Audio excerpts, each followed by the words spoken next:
నీ పట్ల కూడా ఆయన అద్భుతాలు చేస్తాడు. నోవాకు భార్య, ఆయన కొడుకులు, ఆయన కోడలు ఏ రీతిగా ఆశీర్వదించబడ్డారు, దీవించబడ్డారు. నేను కూడా తప్పకుండా ఆశీర్వదించబడతావు. నేను కూడా తప్పకుండా దీవించబడతావు.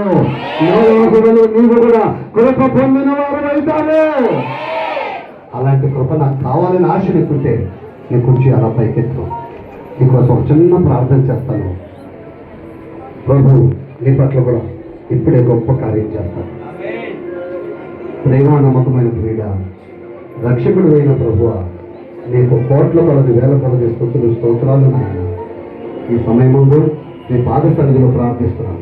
నీ బిడ్డలు చక్కగా మీ మాటలు వినాలి. బిడ్డలు దీవించి ఆశీర్వదించి మీ సన్నిధి చూడగుంచి అయ్యా నోవాహు కుటుంబంలోనే ఇక్కడ ఎంతమంది లోపల వెళ్తున్నారో వారి కుటుంబాలు ఆశీర్వదించబడును కాక. ప్రతి ఒక్కరి పట్ల మేము జరుగును కాక. మీ బిడ్డలందరూ దీవించి ఆశీర్వదించి ఆరోగ్యవంతులుగా బలవంతులుగా చేస్తే ఇక మా ముందున్న కార్యక్రమం మీ అభిషేకం చేత మీరే జరిగించి మహిమ పొందమని చేతులెత్తిన ప్రతి ఒక్కరి పట్ల మీ కార్యములు జరిగించి నోవాహు కుటుంబం ఆశీర్వదించబడిన ఆశీర్వాదాలు నీ కుటుంబాల మీదకి వచ్చునుగాక. మీ తోడు నుంచి నడిపించమని మహిమ పొందమని యేసు నామములో ప్రార్థిస్తున్నాము తండ్రి. ఆమేన్.